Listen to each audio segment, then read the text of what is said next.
That's Ray. Oh, that's great. Okay. Well, it's 6 o'clock. We'll give him just a minute longer. See who's going to sign on. Who we missing? There's Layla. Hey, Layla. We're missing. Hello, I have myself on mute. Sorry. Okay, that's all right. I see Mr. McAbee. Welcome. Welcome, sir. I had to unmute myself there. Good evening, everyone.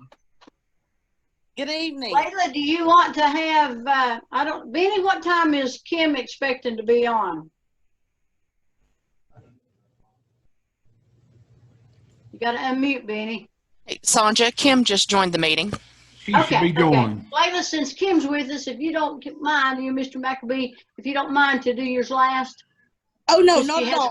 We're not Okay. going to have an agenda, so we'll just introduce or let Mr. McAbee introduce himself to the committee and call it a night once you're finished. Okay. All right. Very good. Thank you both. Okay, I've got 6 o'clock. I know we're missing. I don't see Nancy. And okay. Hi, Kim.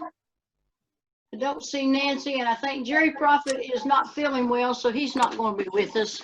So, oh yeah, Layla, I guess you have to take minutes, right? I do.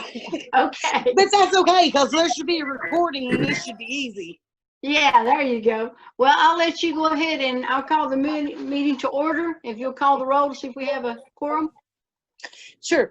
In the first district, we have Mark Blevins, or second.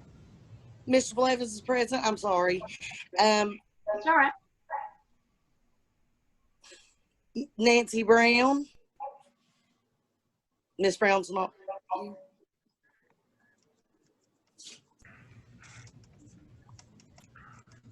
No response from Miss Brown. David Miller. Here. Jerry Prophet. No, Mr. Prophet. Layla Ward's present. Sandra Keller. Present. And who am I forgetting? Gary Bailey. He's in the I know courtroom. he's present. And Mr. Von Cannon. And Mr. Von Cannon's present. Okay. I think Nancy called the mayor today. I thought I got a response that she knew we were going to be Zooming, but she called the mayor today to find out, so I'm not really sure why Nancy's not online, but I hope there wasn't I thought a problem. she had responded as well. I'm sorry. Bear with me 1 second. I've misplaced my pen. Okay. Miss Keller. Yes. Can you hear me? Yes. Who's talking? Okay. Mayor, I got Miss Brown's computer keeps kicking her out. There we go.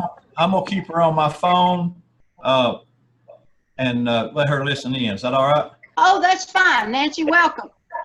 So Layla, Nancy's listening in on the phone. Nancy is present. Thank you. Okay. Very good. I'd like to remind everybody this is a electronic Zoom meeting tonight, as requested by the governor. We have 2 or 3 people that are meeting in the courthouse in a group. This is a public meeting, just like any other landfill meeting that we have.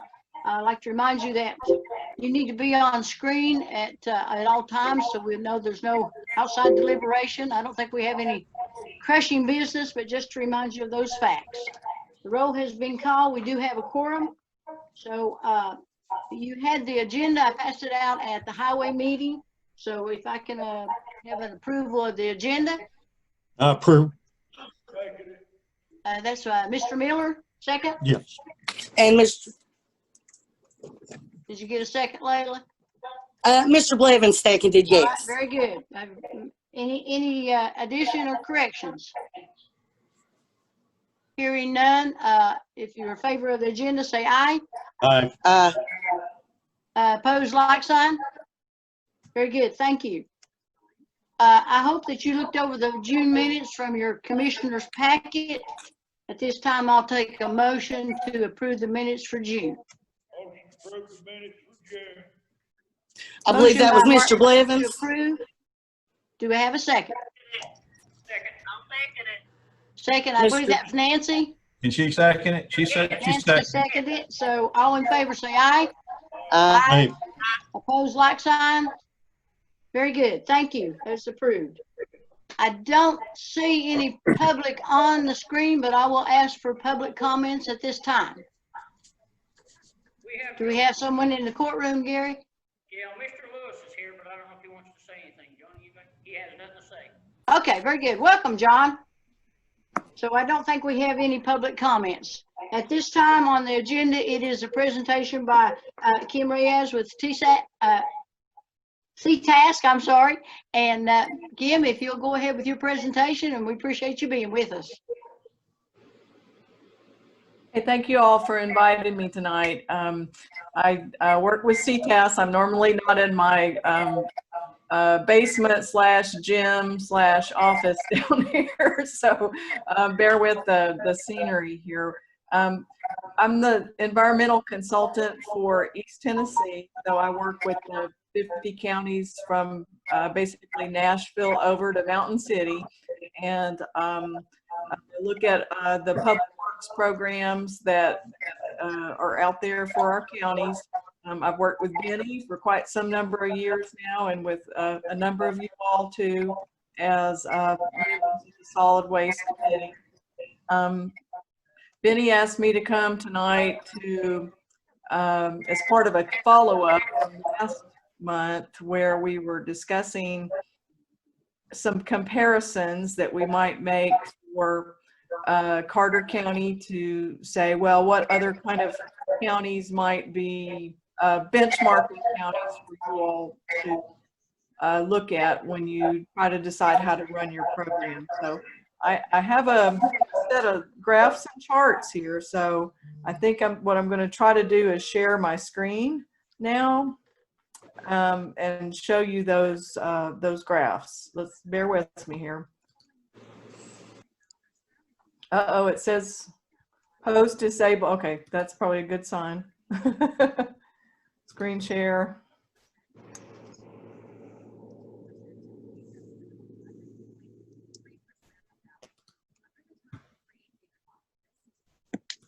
The host may have to let me do that.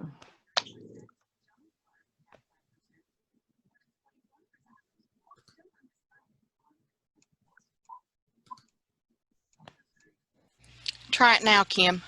Okay. Let's see what we got here. Thank you, Abby. Let's see.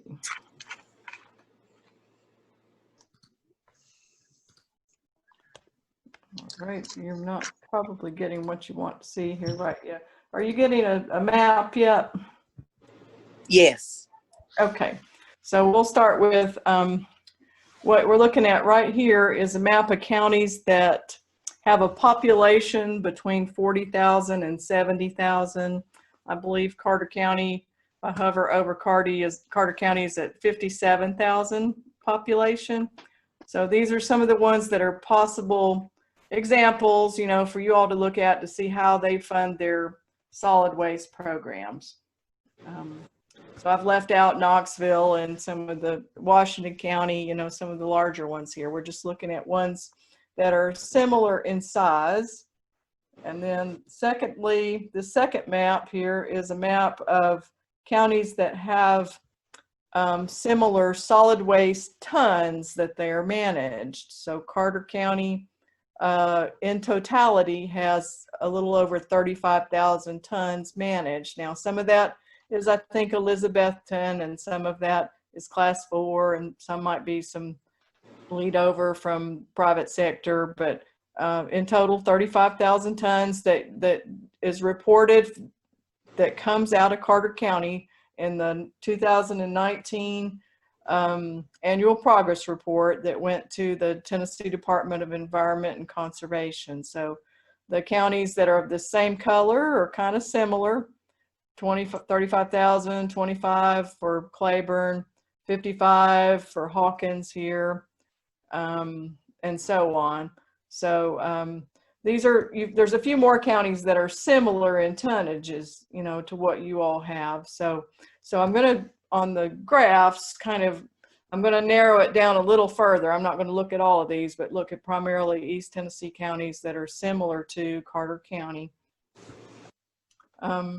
And then probably this is the one and I know where everybody is right now, and it's a complicated time, of course, because funding is very uncertain, and we're all facing a lot of uncertainties about how we bridge the next few months with revenue and other things for that matter. And this is just, you know, food for thought. This may not necessarily be the way the county needs to go or the reason why it needs to go a certain way, but we did want to show you how other counties that are similar in terms of size and population are funding their solid waste programs. And I know I've made presentations in Carter County where we've talked about this before, where we sort of say, you know, it's unusual for a county not to use or allocate a part of the county property tax as part of the solid waste account fund. So what we are looking at right here is the counties that are checked over here on this side of the graph, and how they fund in terms of their revenue source for their solid waste programs. This is from the audit data from 2019. So CTAS has access to that information. So I can pull, you know, the final information that comes from a county's audit into electronic format in a comparative way. It's pretty useful to, you know, try to compare apples to apples and oranges to oranges that way. So this is from 19, you know, which may may not look anything like 20. We don't know, you know, 21, but nonetheless, if you'll notice here where I'm kind of hovering, you know, the revenue source for a lot of these counties is the property tax. Here's Jefferson County with $1.8 million going to solid waste. Hamblin 1.2, Campbell. There's some local sales tax options, a little bit of statutory stuff, a little bit of permitting. Now, this is where you all start to fund yours, which is, this general services charge, which is in essence your tipping fee that you charge at the transfer station. So some of the counties do that too. Jefferson, you see, has a transfer station allocation as well. And then some not recurring things, some small grants, you know, the grants fall off and are very small. So just to sort of reiterate again, and not just to say you're not doing something that's out there on a limb to fund solid waste through the county property tax. Of course, nobody wants to you know, to add yet more to that allocation, but this is the way the bulk of the counties fund their programs. Now we've got the totals for some of these same counties we looked at in terms of population and tonnages and how they look a lot like Carter County. You can see here their total revenue streams in the 2 millions. Here's one, Coffee County's kind of close here. And then the Loudoun County. Loudoun County's a little bit of a weirdo because they have a landfill that's run by the private sector. So they have a host agreement. So they, in essence, have free tipping fees. So I think that one's maybe not a great comparison since they, you know, they get a little bit of a free ride for having that landfill in their county. Monroe might be one that's also sort of in that same revenue allocation. And then you know, people have different ways of slicing their expenses and, you know, where they put it in what buckets in terms of the management or the recycling. And I will say this, not everybody allocates a post-closure amount in this 116 budget, but everyone has one. You know, you have a closed landfill, and then you also have a landfill that will at some point be closed in the, you know, maybe not in my career, but in someone's career, and we'll have cost allocations to close that landfill. So that needs to be realized somewhere. Sometimes it's in some other kind of instrument, a bond or something like that, or sometimes it's in a different part of the county's overall budget. But I do want to caution and make sure that Carter County is also thinking about the post-closure costs associated with closing the Class 3 landfill, in addition to the maintenance cost for that old closed landfill that you had from earlier on. So if this is recorded, I think people could, take some time to look over this, or I can share you the graphs or charts or however you would like to do that. At this point, maybe I will go back and stop the share and see if there's anyone who would like to ask some questions. I have a question, if I may. Carter County doesn't receive any dollars or fund balance, I guess, from taxes. What other county would be in that same category? That has no taxes? Yes, yes. Let me go back to my screen share here. I was thinking there was one, but I couldn't remember. Let's see, it's this one. Let's see, funding totals, okay. So if I'm looking, let me pull this little thing here. These were the ones we wanted to look at over here that were similar, Roane County, yes. Morgan. Let's see, we've got Morgan County in this list is not pulling a county property tax. Okay. And let's see. That's the one I see offhand. Okay. Yeah, I know Claiborne does. This for some reason it's not showing up in this graph. I might have a filter on a little different. If I do every single county in the state, I'm going to go ahead and change my filter here. Or like, let's see if we can get something that shows all of the counties. No, I'm not going to be able to do that live. I'll have to show you that in a different way. So there are. I was interested in the ones that were closer to our size, basically. Right, right. Yeah. So I guess in a way, it is the norm to use the property tax. It's the exception to not use the property tax, but in some cases there's like some counties have a in lieu of tax option. They have a TVA gives them a certain amount of money, or they have they're a host county, so they have a landfill in their county and they get revenue as a result of that. So I would say 80% of the counties in Tennessee are using, or maybe it's even 90%, are using some allocation from the property tax to fund their solid waste program. Most of them don't have transfer stations. So, they really don't have any way to collect revenue from the public. So you all, have what might be called a pay as you throw or pay as you go kind of system in that regard.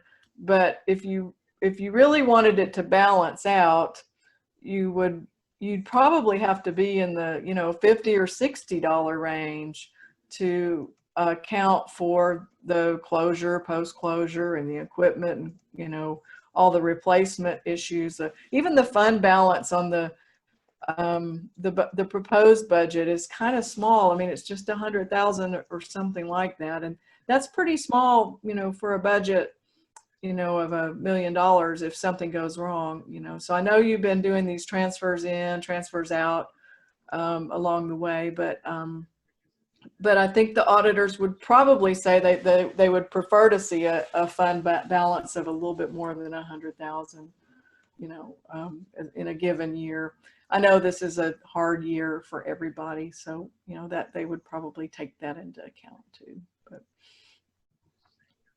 any questions for Kim? Harley had some, Ms.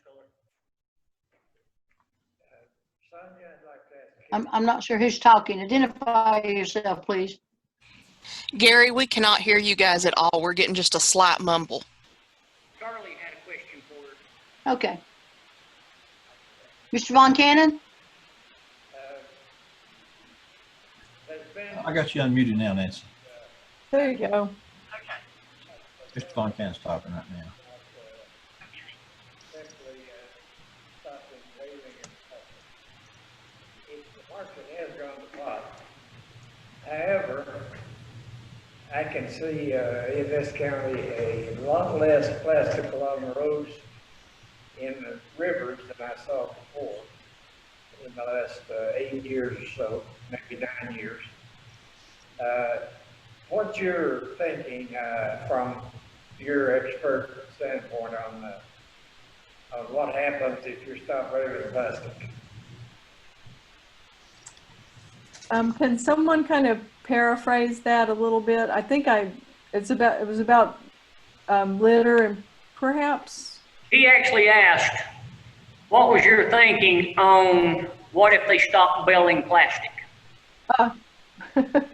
Well, I just was reading an article this morning about COVID-19, and the only recycle programs are victims too right now from the pandemic, and but prior to that, the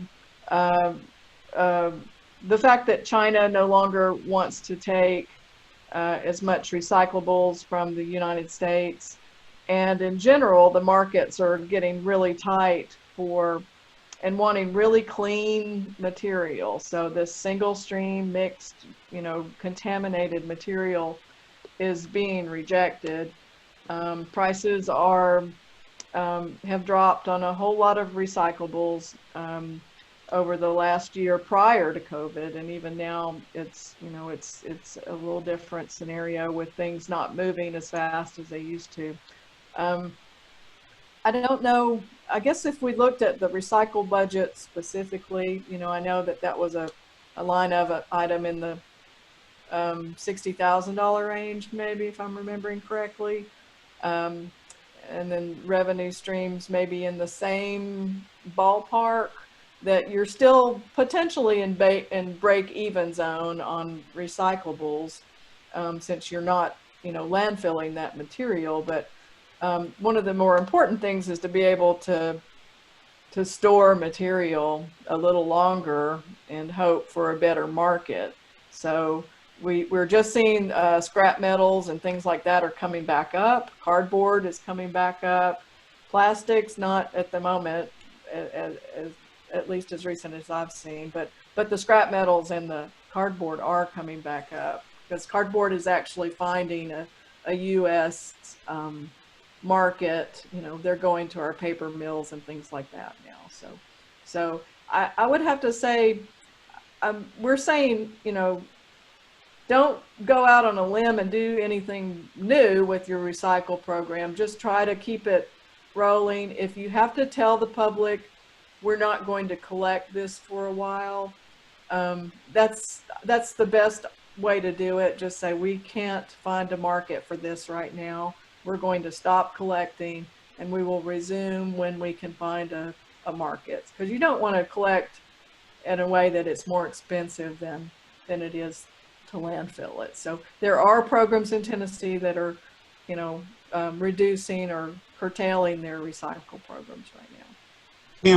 Can I ask how many counties, if you know, in the state of Tennessee are making money with their recycle program? Now, you mentioned the fact that many can break even, but out of the ones that you know, how many are actually making money on the recycle program?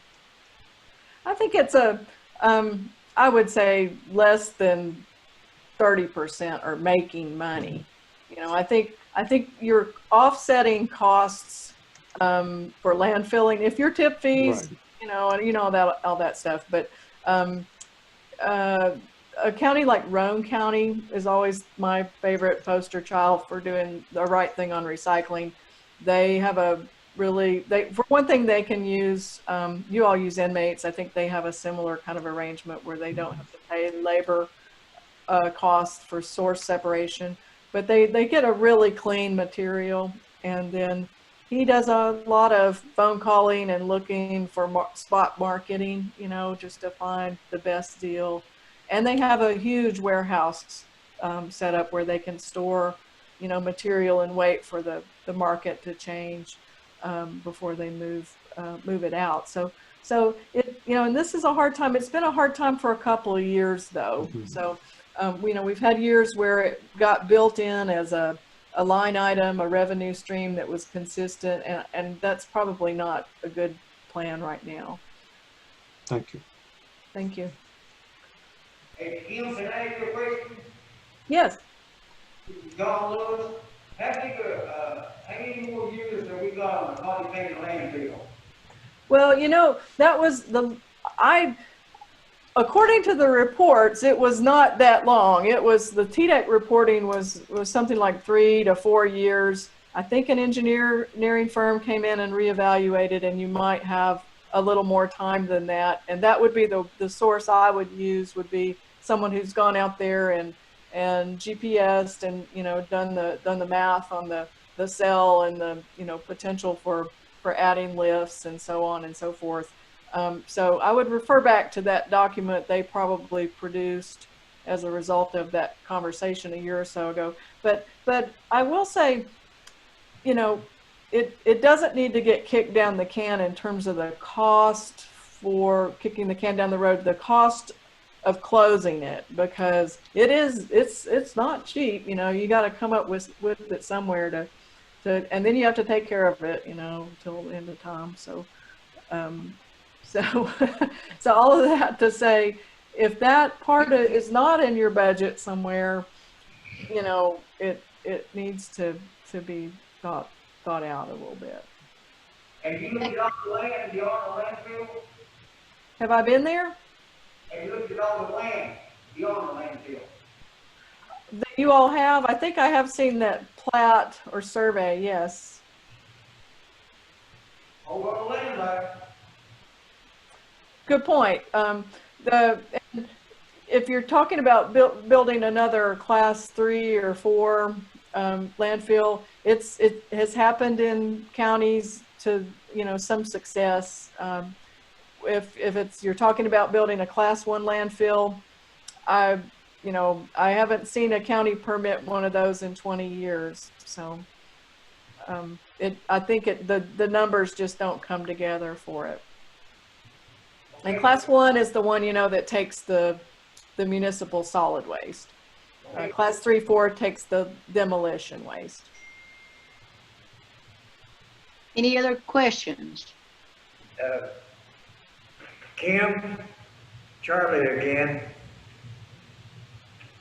Will this material be available for us in print form before the commission meeting?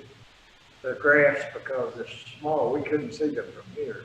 Oh darn, I was hoping it'd be better on a screen, but yes, we can do that. Sonia, will they be distributed in the packet, or can we get it earlier than that? I can try, if Kim can get it to me, I can get it to Abby early, or we can make sure it's in the packet. Or Kim, if you want, you can email it to me. I'm out of the office this week, but I am checking my email and I can forward that out as soon as I get it. Okay, I'd be happy to do that. Tomorrow, that be okay? I'll just want to clean it up, make sure I've not changed my filters the wrong way after I was demonstrating on the fly. That's not always the best way to go. Tomorrow will be just fine. Okay. And then when Abby can, or when she gets back, if she wants to go ahead and send it to all the commissioners, they'll have that information to be looking at, and maybe we can discuss it at the commission meeting. I was hoping that maybe I could have you come up at a commission meeting, but I didn't know if that was possible at this one or not, Kim. Well, I was intending to. I think when it got rescheduled as Zoom, this was the best way. We are released to travel. We actually have been out of the office since March, so we've been doing it this way for a little while now. And I've been out to 2 or 3 counties at request, and then try to do a little bit with email and so forth where you can. But I'm happy to come visit with you all whenever it makes sense. And if you end up with a commission meeting and some folks to kind of hear a different voice on the budget, I'd be happy to do that. I know I feel for you all, and I feel for all of our counties, because it's hard times, you know, and the money is hard to come by, and you all are making some really hard decisions on how to allocate it. And I hate to just come in here and say spend, spend, spend, because nobody wants to hear that. But Benny runs a really lean program. I've watched that program for a long time, and it's underfunded relative to its size and complexity. So, you know, and that's not unusual. That happens throughout Tennessee, but we'd always like to see them thrive instead of just get by, you know. Well, we appreciate your presentation to us. Is there, before you leave, any other questions or comments for Kim? Kim, I have a question, maybe just a little bit here. This Benny. As far as running the transfer station, operating a transfer station, is that more costly than actually having a Class 1 landfill, as far as for the county to be able to have to pay to transport the material to another landfill versus having your own, or what would you say on that? Well, when I was looking at the proposed budget and the prior budgets, I noticed that you've got landfill operations kind of in the same pile of money with transfer station operations. So it's kind of hard to break it out in a way that, you know, it's sort of like what is related to managing 5,000 or 6,000 tons of, you know, demolition waste versus what's related to the transfer station and its operation. So it looks high when combined, a little on the high side, but my guess is it's the landfill more than the transfer station. That it's, you know, sometimes it's a money maker, but if it's, you know, it's things like the compaction rate and, you know, how much you spend on tires and tubes and, you know, equipment replacement and things of that sort. So I would want to look to know for sure. I'd want to split those things out a little better and see what's related to the transfer station versus what's related to the landfill.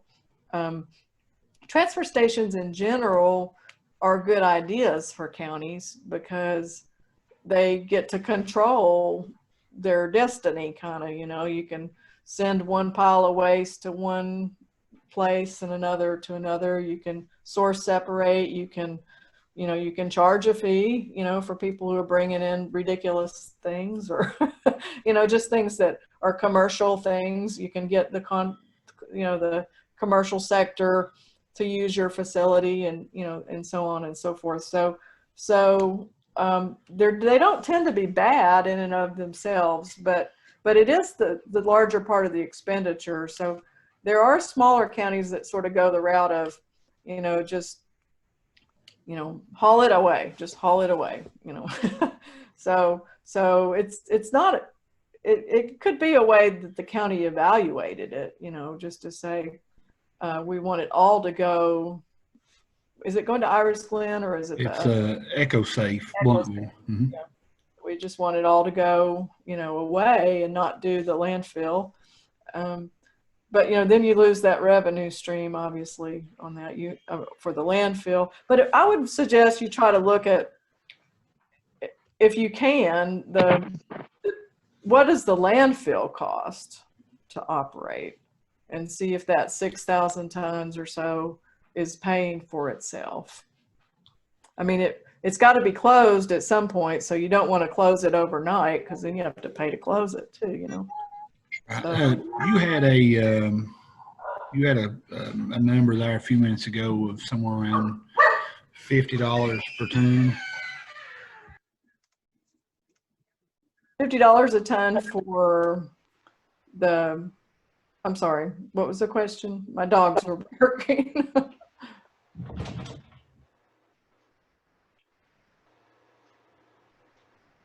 Kim, I think you maybe meant somewhere around $50 to $60 a ton for tip and fees. Yes. To basically be able to thrive like you're talking about, to operate a transfer station. We're at $42.50 a ton right now after the waste coming in.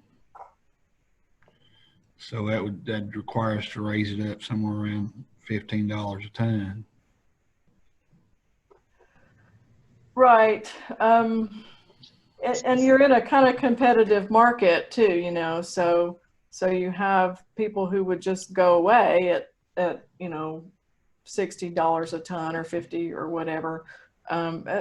So you would have to, you know, we could, I mean, that's a tricky balance. Obviously it takes some sophisticated, just sort of balancing what if this happens and what if this happens, you know, because you would obviously lose waste, you know, a part of the commercial sector, but then you would maybe manage less, and that might cost. So you have to come up with what it costs per ton to manage the waste, and then decide if you want to set the fee at that amount, or you know, if you can set it at that amount and still make enough money if you drop the tonnage by 20% or 15%.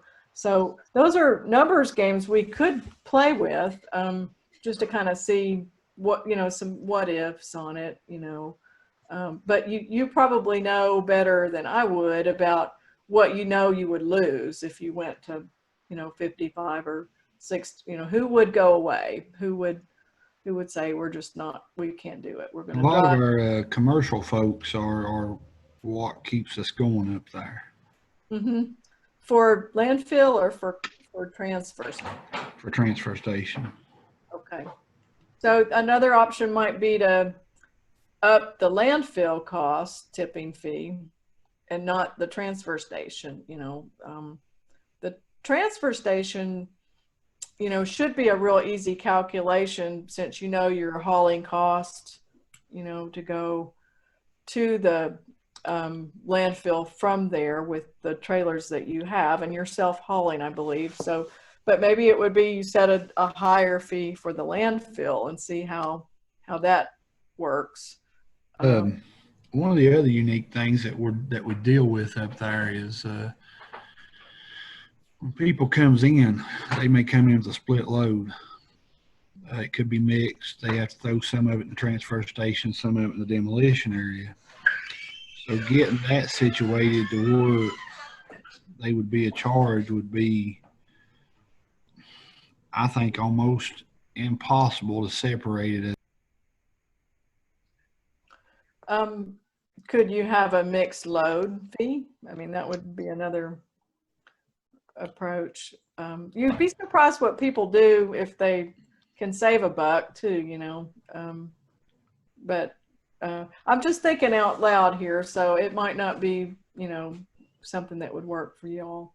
If I done that right, Benny said it was $42.50. So if you added at $50, basically that ton, that'd be $7.50 more on 35,000 ton. That's $262,500 more dollars. That's well, you don't have 35,000. The whole county does, so you don't manage all of it. You all manage 6,000 in about 5 or 6,000 in the class 3-4 landfill, and about maybe it's like about 18,000 or 20 on class 1. Does that sound about right, Benny? Kim, within the last year, we have taken on the city of Elizabethton.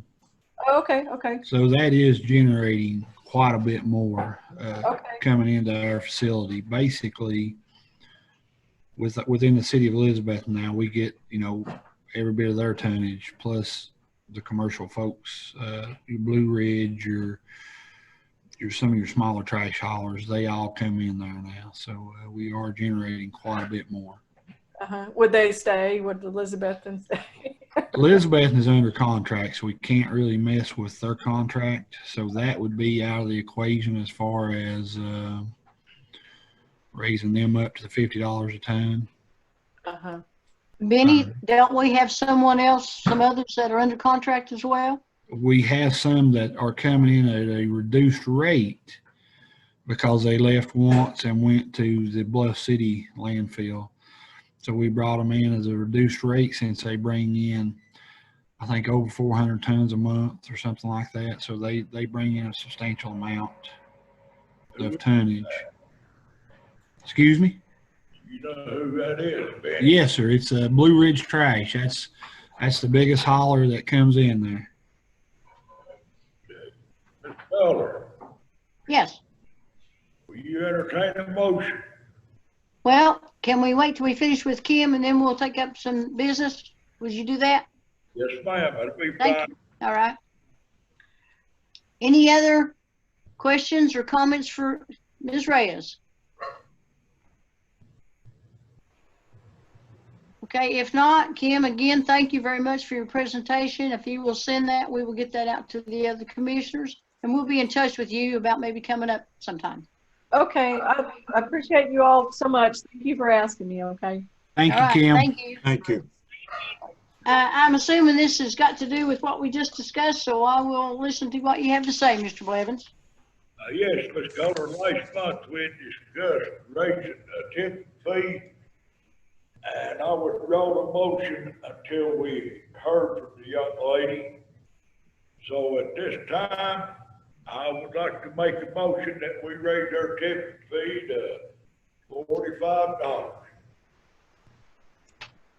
We have a motion on the floor to raise the tipping fee from $42.50 to $45. Do I have a second? I second it.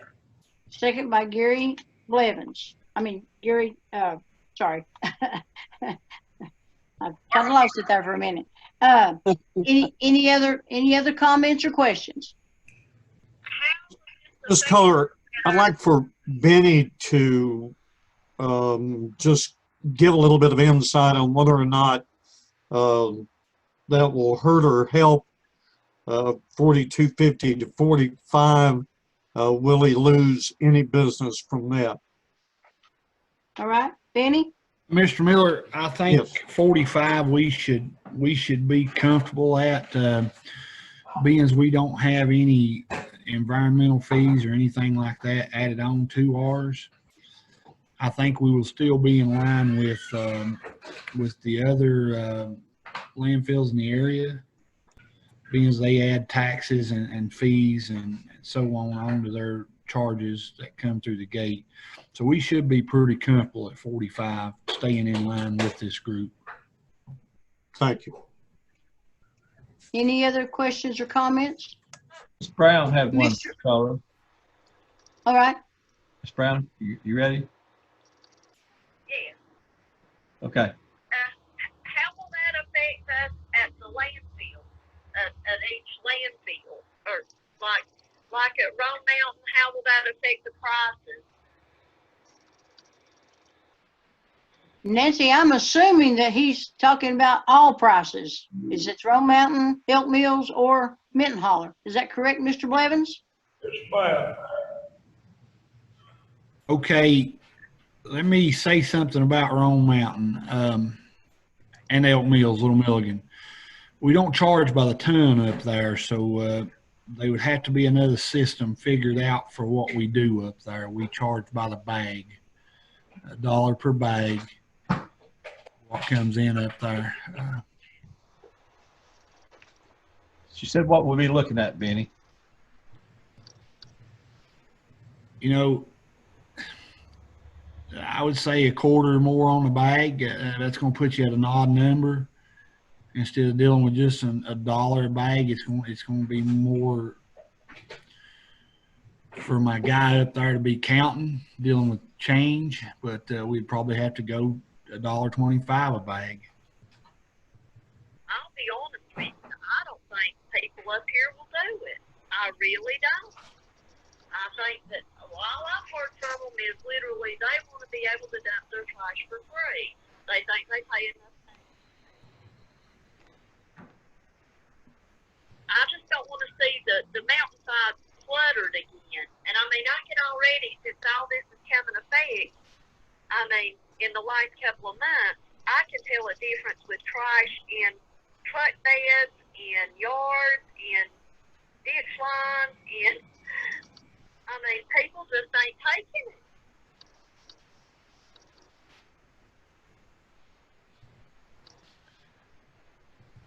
Okay, Nancy, I've lost you. I assume that you finished. Yeah, I'm finished. Okay, I mean, talk all you want. I just wanted to make sure because I kind of lost you there. I hope everybody heard Nancy. She's quite concerned that it'll go back to being on the roadways and in the yards. Is that correct, Nancy? That's it. Mr. Blevins, according to what Benny has told us, I believe that you would need to rephrase your motion to include those two if you're still in favor of this motion.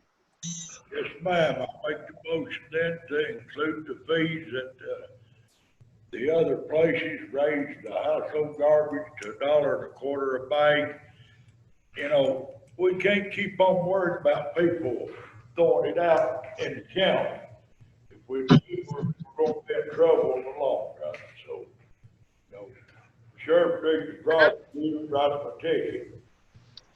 That's, you know, but I'll amend that a motion to charge it, to raise the tipping fee to $45 a ton, and, household garbage to $1.25 a bag.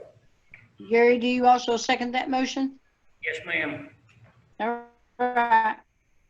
I will go back to, if I may, to make reference to something that Nancy said, that when said people, I believe, Nancy, what you said was people feel like they should be able to take it down there for free because they pay county taxes. Is that correct? That's exactly. Well, as you saw from what Ms. Reyes showed us and what we discussed last month, the county tax money does not go to our landfill. So their county tax money is not helping pay for the landfill. So we might need to get that information out, that that's not part of what the money's being used for. The whole thing is, Ms. Culler, if we look at this logically, we're going the wrong direction up there. Whether I like it, you like it, anybody else likes it, if we don't do something, it's going to go bankrupt. So, I mean, hard times is hard decisions, because we can either raise it this rate, or then we can raise the tax rate and do it the way that that lady was presenting. But one way or another, the landfill's got to have more coming in, or it ain't going to exist. So, Oh, I don't disagree with that, Gary. I agree 100%. And like Ms. Reyes says, when it comes time to close it, the expense is not over, because we're paying for the old landfill. And we'll be paying for this one in the future. So no, the expense is not over. I agree with Mark on this one thing. This, I believe, is going to be our cheaper way out if this works, because if it don't, then the next route is to raise land taxes, and they think they are mad now. They ain't seen nothing. Okay, any further discussion? Okay, the motion is that we raise the tipping fee at the landfill, $42.50 to $45, at Elk Mills and Rome Mountain from $1 to $1.25 per bag. Layla, if you don't mind, I'd appreciate if you'd call a roll. Yes. Mark Blevins, Yes.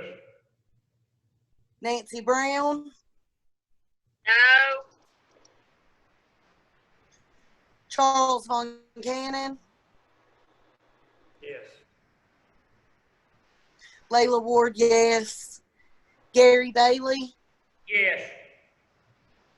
Sandra Keller, No. David Miller, Yes. 5 yeses. Motion passes. Motion passes. Thank you very much. I didn't ask this one question. I probably should have during the motion. At what time is this supposed to do you want this to take effect? We have to give plenty of notice. So I'm thinking maybe September the 1st. That sounds good. Okay, do I hear, I guess we better put that have that in form of a motion. I'm sorry, Nancy? I couldn't hear you. What was it? I said we probably need a motion as to when this is going to be taking effect. Oh, okay. I couldn't hear you there for a minute. Okay, I'm sorry. Ms. Kohler, could I say one thing? Yes, Just Benny, ask go a right ahead. question. It's your department. Go right ahead. I work for you guys though, but anyways, you know, like on your Blue Ridge trash, there's no way we can take them up to the 45. They would, you know, we can do the $3 raising those folks up, or the $2.50, whatever we're raising there from $42.50 to $45. but I don't think we can take them that drastic of a step. We'll end up losing them, and then that's quite a bit of money a month that we'd lose if we do something like that. Is there any way you can inch them up to a certain level? Yes, sir, and that's what I'd like to try to do with this $2.50 that we're raising the gate rate, is go ahead and bring them up to that, and then say next year, you know, give them a chance to where if they need to raise their rates, they can. And am I on mute? No.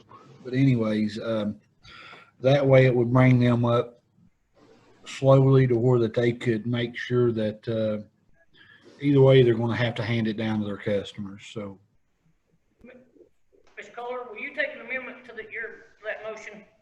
I'm sorry? Will you take an amendment to that motion? I didn't know we had a motion. Well, to start at September, I'd like to, if they'll take that, let's start October. That gives everybody decent time. And actually, I'd like to put it on the motion then that get Benny to sit down with them and negotiate and see what they will go with. That gives us a month or two to bargain instead of just this coming forward and then it going straight to the commission. So, I mean, because we're already in July, we only got August, September it starts. So, I mean, I'll back up one more month, give him time to sit and see what he can work out with them.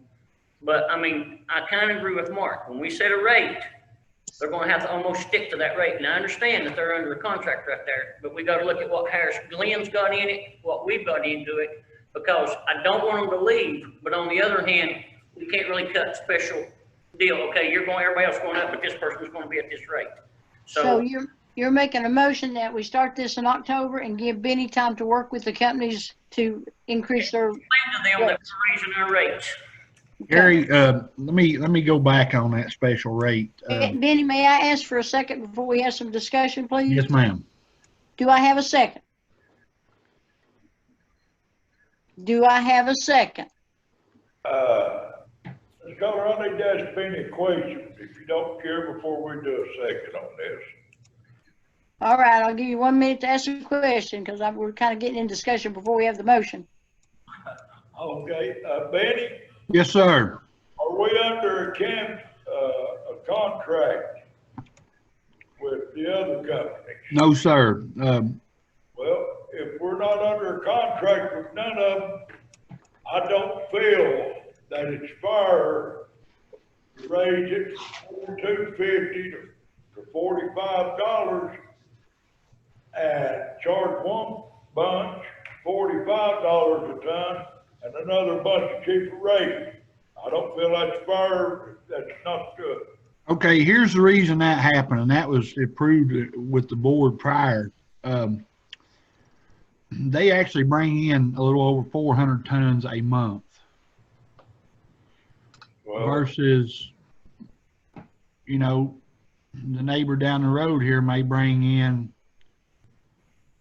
2 tons a year. Well, I understand that, but I don't feel that we need to set them a rate and change the rates for a bigger company coming in. You set a rate, and that's the rate that we go with. You don't show favoritism, or it ain't favoritism, I know that, but I don't feel that it's fair. That you got a guy at Stony Creek that's hauling trash, and he hauls quite a bit, and then you got them hauling a whole lot more, but they get a cheaper rate. If I go buy 5 pairs of shoes, I don't get no discount. And that's the way I look at it this way. You can't, okay, I think the question's been asked. I'm still waiting on a second for the motion.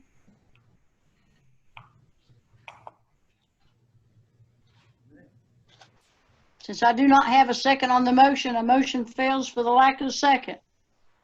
So we have no time frame on the rate raising. I will make a motion on raising it in October, but I won't accept negotiating the fee. I won't add that on to it. We have another motion. The motion is that the new rate will go into effect in October with no negotiation for any present users. Do I have a second for that motion? I'll second. Second by Gary Bailey. Further discussion? I think we're setting ourselves up for a big mistake here. I think we're gonna be trashed, y'all. That gives everybody time to. Any other discussion? Did you hear Miss Brown? Yes, I did. Okay. Did everybody hear Nancy's comment?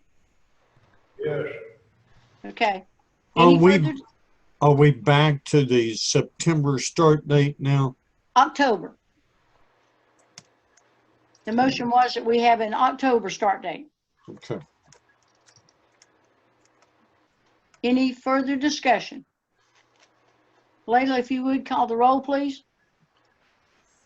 Mark Blevins, Yes.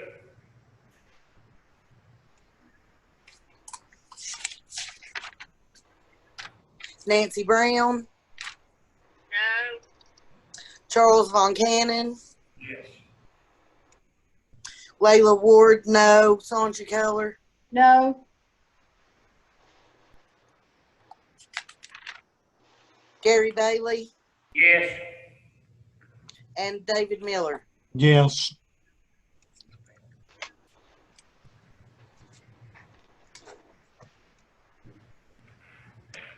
So we have 4 yeses and 3 nos. So the start date will be October. But Benny, you probably need to notify all your users of the start date. Yes, ma'am. And that is everybody going to 4550, correct? 45. 45. 45. Okay. All right, next item on the agenda is old business. And Benny, do you have any information other than what we discussed last month about your budget? Oh, ma'am, as far as I know, they haven't cut it again. Okay, let's hope not. It's been cut enough. Any other comment about the budget from any committee member?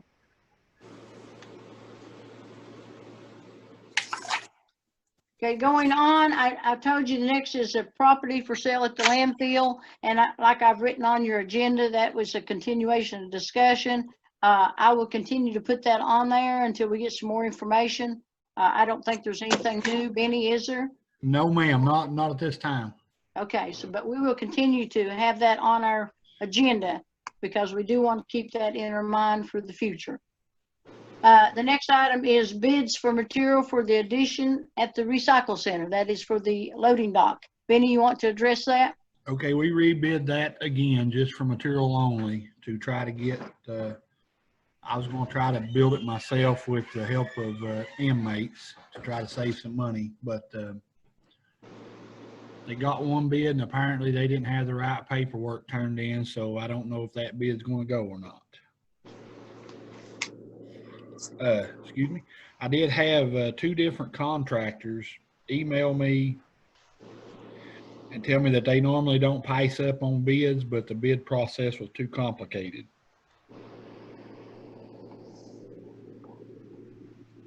Benny, is that something that you would like for me or any other member of the committee to go to the financial management and discuss? I mean, I get to thinking about it, and I guess they've got rules that they follow with their paperwork or however they do it. But that was from 2 different contracts that said the bid process was too complicated. Well, I think that might be something that I need to go to financial management next month and bring up to their attention that we've had this happen twice and just make sure that they can take a look at it if that's, if the committee agrees for me to do that. Make a motion, Sean, you go to the financial management meeting and discuss this. Yeah, motion by Mark Blevins that I do attend financial management to discuss the bid process. I believe I heard Nancy do the second. Any discussion? All in favor say aye. Aye. Opposed, like sign. Very well, thank you. I will attend next month's financial management. Somebody call and remind me. I forgot this morning. Next thing is new business. Well, Well, we always know that when Benny comes up and tries to give back money and help the budget committee, we get into a problem. So Benny, you want to discuss the baler?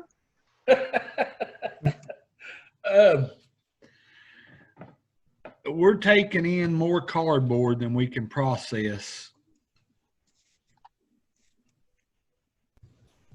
at the recycle center.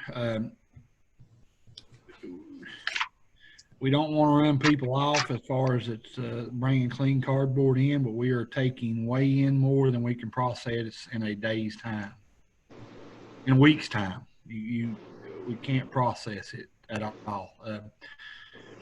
I did buy a smaller baler to hand load when we have trustees, but the current baler, where you have to self tie, you have to manually tie this baler. That takes a lot of time to try to accomplish that when you get a bale. So that slows the process down quite a bit. And I don't know what to say other than that. It's just we're taking in way more than what our baler will handle. Well, I'll say it for you. I believe the future is going to look like we need to buy a different baler. And that's. So I'll just put the committee members on notice of that, because Benny's worked on it and he's trying to do the best he can do. And you all have heard my philosophy before. You heard it when we were trying to find a recycle center. You have to spend money to make money, and there's no point in people bringing cardboard to the recycle center if we can't even recycle it, bale it, and get it shipped out to get payment for it. So I think this is something we need to keep on the horizon, that we will be looking into the possibility of a new baler. And if any of you were attending the Zoom meetings on the budget, when Benny agreed to cut his budget, they said, if you run into trouble, you can come back and see us. So I have a feeling we're going to be visiting before the year's out. Ms. Keller? Yes. Are there any way Benny can get us to try some one of them balers?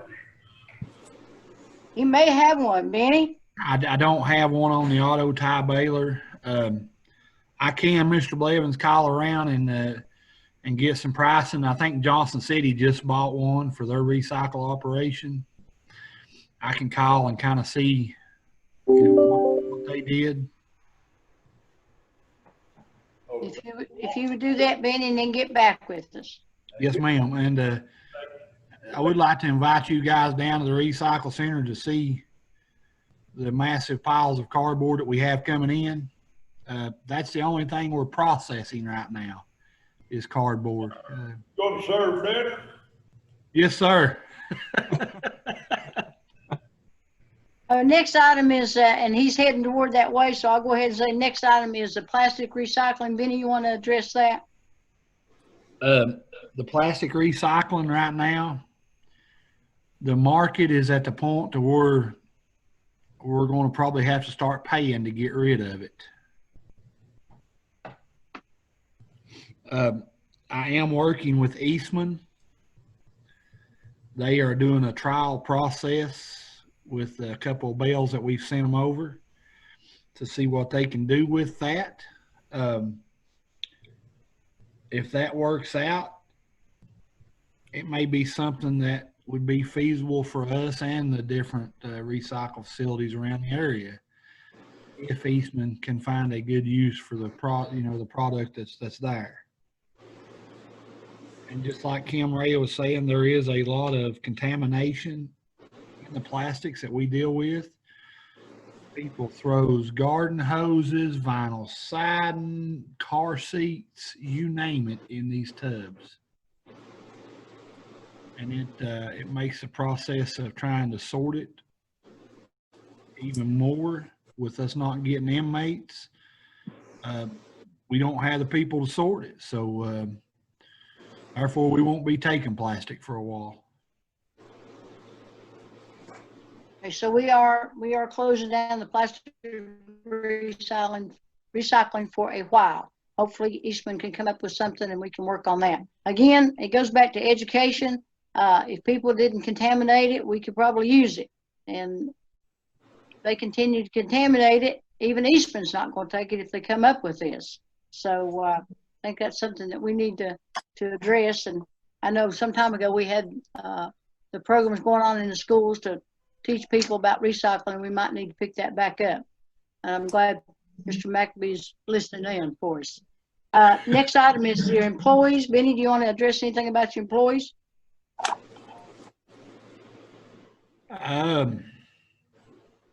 We're still waiting on hiring the other two that we talked about in the budget. We can't hire those after the county commission votes on them. So other than that, we're, everybody's still there. Everybody's been there through the whole COVID thing. So we're just making do. Well, I'll address part of that for you. About 2 weeks ago, Benny had someone that was sick and out, and he had one that had apparently been in contact, or they thought had been in contact with the virus, so he was on quarantine. So Benny was working on a skeleton's crew, and Benny ended up at the hospital. So, you get 3 men down, recycles kind of takes a back seat to all that. So I think that it's very important that we get somebody hired as soon as we can and work toward getting our people stacked up and ready to go everywhere we need them. I'm glad Benny's out of the hospital. I'm glad he's doing better, in case you didn't know, okay? Benny, you pretty much told us everything, but do you have anything else for your director's report? No, ma'am. I just appreciate you for all you do. I'm sure probably by now everyone has heard, but in case you have not, Brad Burke resigned today, effective September the 11th. So we will be looking for a new finance director for the county. I was not at the meeting. I understand he wrote a letter, something to the effect that he didn't realize there was as much work as the finance department director had. And so I'm not sure. I haven't seen the letter. Any commissioner comments?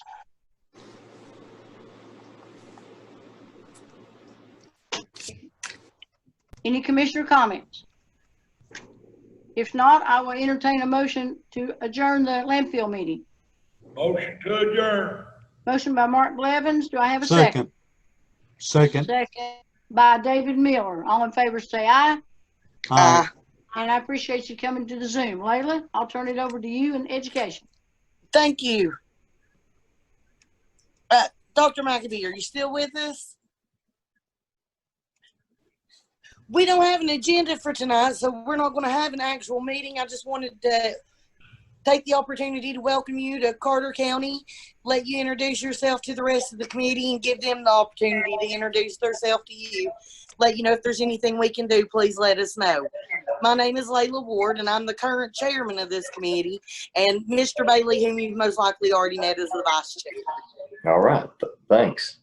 Again, welcome to Carter County. Does anyone have anything they'd like to ask Mr. McAbee or say to Dr. McAbee? Thank you for listening in on the landfills. It took a little longer. Appreciate you. Welcome to Carter County. Thank you. And just as an aside, I've already met with Mr. Ed. I can't remember his last name. He's wanting to bring in some education information. Oh, Mr. Jordan, yes. Ed Jordan, yes. On recycling, I'm sure. He's a neighbor of ours, yes. So he's pretty excited about that as well as I am. So maybe we can help to begin that discussion. The kids can take it home and have conversations with their parents about that. Very good. Thank you. Thank you. Can I ask Dr. McAbee about the start of school, where we are with that at this point? What type of meetings are you having? In person, online, both, neither? How's it working? All right, so there's a few answers to that question. The one committee that we have has a board member, a couple of principals, some teachers, the head of the nurses there, of course, Wayne Sams for transportation. And so we have our final meeting Wednesday to try to really get a plan together. Now with that, the superintendents of this area, 17 superintendents, they meet every Wednesday from about 10 to 12. And so we kind of throw out ideas of what each one is doing. So where we're at, Nashville paid tons of money to have have virologists from around the country and different ones come in and develop a plan for them. The department has sent that out to every district and asked them to consider that plan. Now, in that plan, it's a green, yellow, and red. Green meaning that there's no contamination, nobody's sick, you do certain things. Yellow is if you have, you know, under that limit of 10 per 100,000. And then red is, of course, if you're above it, you do different things. Right. So once we meet Wednesday, and I want to get, you know, and the bottom line too is, I think we all know Carter County is different than Nashville Metro or Memphis. I mean, we can do things differently if we so desire, while still protecting our people. So when we meet as a group Wednesday, it's my desire that by Friday, the 10th, we have a really solid plan in place to put out to the public. Now, one thing we are hearing, we sent out 2 types of surveys. We've sent out one survey to teachers to ask them who has underlying issues, who may not feel comfortable coming back and being exposed to the virus. And then we sent out a survey to parents asking them their preference. And the last I heard, there'd been about 2,000 people reply. About 50% of those families were saying, please take my kids. I mean, we've got to go to work. We're needing somebody to watch our children. About 25% said, I want my kids back in school with a list of safety precautions. And then about 20% were saying that they were strongly considering some type of online school. So we're going to have an online version for those families that if they just do not feel comfortable, or, you know, I know that there are some special needs children who would be susceptible to different things that we need to provide education for. So that those survey results are kind of driving our thinking too. So preliminarily, and I mean, this can change, of course, we can't make any guarantees yet, but we're thinking start traditionally with some things in place like taking temperatures and that type of thing. Right. And then also offering that online version right off the bat for those who do not want to send their children to school. Then if things get bad again and the governor shuts us back down, we should have a totally online schooling in place. So that's the thinking now. It should be hammered out more Wednesday, and then for sure a plan put out by Friday. Okay, thank you. Welcome to Carter County. Thank you. Anyone else? Just like to say. Go ahead, Mr. Blevins. I'm sorry. Oh, that's all right. I just like to say welcome to Carter County. Nancy, you still want to say something? I got on top, so. Okay, I'll get you in here. I'm good. Miss Collar? Yes. Miss Brown wants to say something. Okay. Go right ahead, Nancy. Yes, I was just wondering if you had any numbers to how many kids have been, just have already heard for sure that the parents are saying we're not sending them, and if it's a big number or if it's, I know that you threw the one numbers out there, but what I'm hearing in this district is when they done the online school, a lot of the kids they kept getting kicked off the internet. And didn't y'all get funded for stuff like the internet and computers and stuff? Are there any way that we could see that kids have that if we have to go to the online? All right, so I think you've got 2 questions there, and I'll try to answer them both. The first one was about the number. So out of those 2,000 folk that have replied to the survey, around 20% are saying they do not want to send their kids back. Now, the other question you had was about, did we receive funding? We received CARES Act money, federal money, that does provide for remediation because the kids were out so long, and also purchasing computers and technology. So in that grant, we did write for quite a bit of technology to be included in that. And then from what I understand, we met with principals, and Mr. Church told me kind of the same thing you're talking about there, that some folk, even if we do give the kid a computer, some kid up in Buck Mountain and different places, they don't have cell service, they don't have internet service. You know, it's still not doing them a lot of good. Now that's a small percentage. However, if that's your child, that's very important to them. So we're still trying to hammer out different things for every child to have a level playing field. If it comes down to it, do we have enough funding to supply each child with a computer? And even could we come up with a place that these kids could meet or something with and have access to the internet? Is that something we're looking at?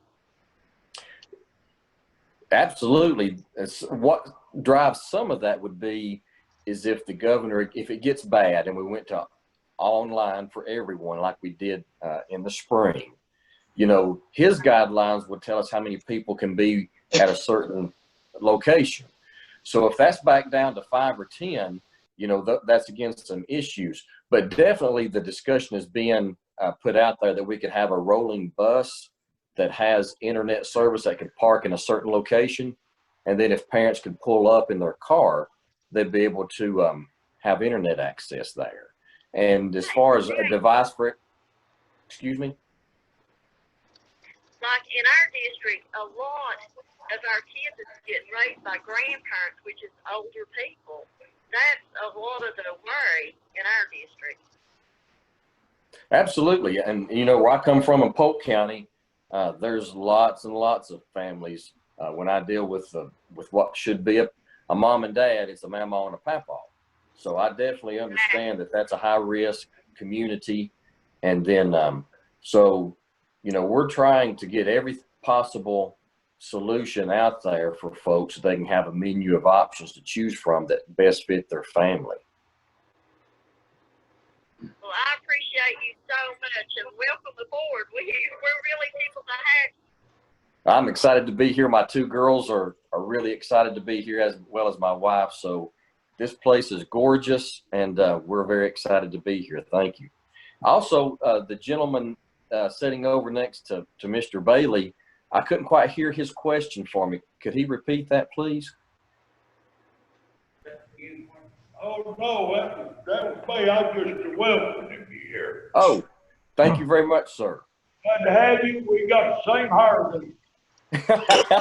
Absolutely. Hey, the worst thing was when I came up here a while back, I was trying to meet with the 15 schools and I didn't bring my hair trimmer with me. So I went over to the Dollar General here in Irwin and the Walmart both. And I guess people are having to do all that from home now. So they did not have one trimmer for me to trim my head up with there. Hey, Dr. McAbee? Yes. This is the mayor. Hey. Hey, I've been talking with First Tennessee Development on the community block grants, and they're telling me that it's hard when you get those. They're like 85-15. You know, it's not a real good split or anything. So I've been trying to talk with them some about getting some help for the broadband and stuff, but kind of not having much luck right now. But we're trying to get something to help you guys out. That would be wonderful because that's the biggest hiccup is, you know, we can give a kid a computer and if he doesn't have broadband to use it at home, it's pretty useless for that one child. So thank you very much.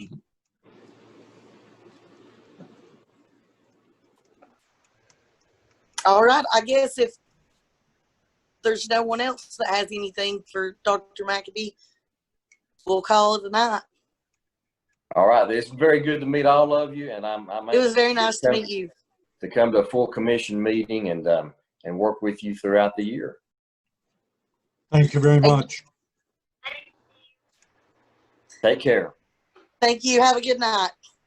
Okay. Thank you. Thank you, Gary, for setting up everything for everybody. Thank you. Thanks, guys. Good Thanks. Good night, everybody. Hey, Abby. Well. Yes, I'm here. Oh, can I get a copy of this meeting somehow? Yes, it'll process on my computer tonight, and I'll get started uploading it, and then I'll send you the link as soon as I get it. No worries, no worries. I just wanted to do it so I can go back while I do the minutes. All right, no problem. Abby, Thank if you, you Abby. hear from Kim, just get in touch with me, okay? I will do. Thank you. Bye-bye. Be safe traveling. Thanks. Bye.